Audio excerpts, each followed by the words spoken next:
মধ্যপ্রাচ্যের আগুন যেন দাউ দাউ করে জ্বলতে শুরু করেছে। ইরান ইসরায়েলের পাল্টাপাল্টি হামলার মাঝে এবার শোনা যাচ্ছে সেই ভয়ঙ্কর কথা, যার সঙ্গে সংশ্লিষ্ট পুরো বিশ্বের অর্থনীতি। হরমুজ প্রণালী বন্ধের হুমকি, ইরানের তুরুপের তাস। প্রশ্ন হলো, ইরান কি সত্যিই তার ট্রাম্প কার্ড খেলতে যাচ্ছে? আর যদি খেলে, কি হবে বিশ্বের তেলের বাজারে? চলুন বিশ্লেষণ করি।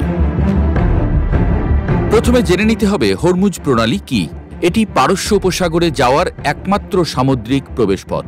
একে শুধু একটা জলপথ না বলে বরং বলা যায় পুরো বিশ্বের তেল সরবরাহের শিরা।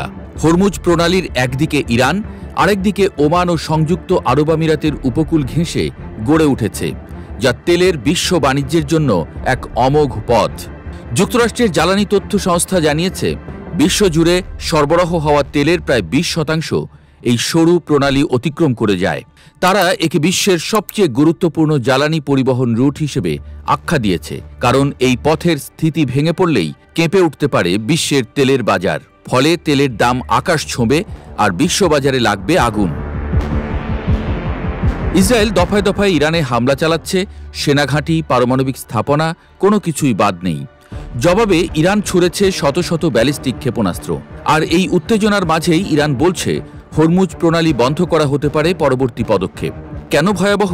কারণ ইয়েমেনের হুথিরা যেমন লোহিত সাগরে হামলা চালাচ্ছে, তেমনি হরমুজ প্রণালী বন্ধ মানে কোনো বিকল্প রুট নেই, জাহাজ চলাচল অচল। হরমুজ বন্ধ করা কি সম্ভব? বিশ্লেষকরা বলছেন, ইরান এখনও হুমকি দিচ্ছে, কিন্তু আসলে পুরোপুরি বন্ধ করার রাজনৈতিক ইচ্ছা বা সামর্থ্য আছে কিনা তা স্পষ্ট নয়। কারণ হরমুজ বন্ধ মানেই হবে যুক্তরাষ্ট্রকে সরাসরি যুদ্ধে ডেকে আনা। তাছাড়া চীন, ভারত, রাশিয়া, যারা ইরানের মিত্র, তাদের উপরও চাপ আসবে। কেন ইরান তাস খেলছে? ইরান জানে হরমুজ বন্ধের হুমকিতেই তেলের বাজার অস্থির হয়, বিশ্ব অর্থনীতি কেঁপে ওঠে। আর এই চাপ কাজে লাগিয়ে ইরান কূটনীতির তাস খেলছে, যাতে ইসরায়েল আর যুক্তরাষ্ট্র চাপে পড়ে। একটা কথা মনে রাখবেন, হরমুজ বন্ধ করা মানে যুক্তরাষ্ট্রের জনগণের পকেটে সরাসরি চাপ, আর এর জবাবে আসতে পারে ভয়াবহ সামরিক প্রতিক্রিয়া। বিশ্লেষকদের মতে এখনই হয়তো ইরান হরমুজ প্রণালী বন্ধ করবে না, কারণ তারা জানে এমন পদক্ষেপ নিলে শুধু প্রতিপক্ষ নয়, নিজেদের মিত্র এবং বৈশ্বিক অর্থনীতিকেও চরম বিপদে ফেলা হবে। কিন্তু ইসরায়েল যদি সীমা ছাড়িয়ে যায়, আরও বড় আকারে হামলা চালায়, বা যুক্তরাষ্ট্র যদি যুদ্ধে নেমে পড়ে, তখন হরমুজ প্রণালী রূপ নিতে পারে যুদ্ধের কেন্দ্রবিন্দুতে।